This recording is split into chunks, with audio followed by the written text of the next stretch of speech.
L'obiettivo è avvicinare i giovani alla donazione del sangue, diffondere la cultura della solidarietà.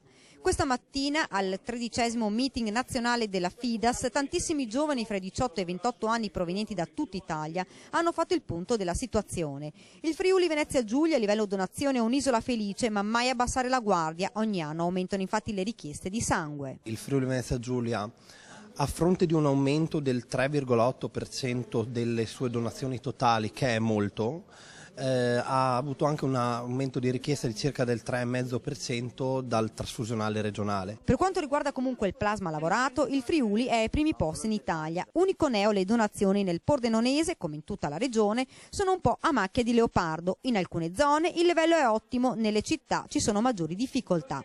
Per questo è fondamentale informare la cittadinanza. Questo incontro è importante perché si sono riuniti tantissimi giovani per condividere insieme un meccanismo di comunicazione e diffusione della cultura della solidarietà e del dono del sangue. I ragazzi a volte sembrano titubanti nell'avvicinarsi a queste associazioni, diventano sensibili, ci dicono, a questa tematica solo quando sono toccati personalmente. Far sì che il giovane non risponda soltanto con una iniziativa su base emozionale, ma che lo faccia invece su una scelta condivisa di questa necessità che assicurare attraverso l'unico modo che abbiamo oggi per poter raccogliere il sangue e i suoi componenti, di dare una terapia sicura e disponibile a chi meno fortunato ne ha necessità. L'appello ai ragazzi, ma anche alla gente, lo fa proprio un giovane con poche parole ma chiare. È più facile trovare una scusa per non donare il sangue che andare a donarlo.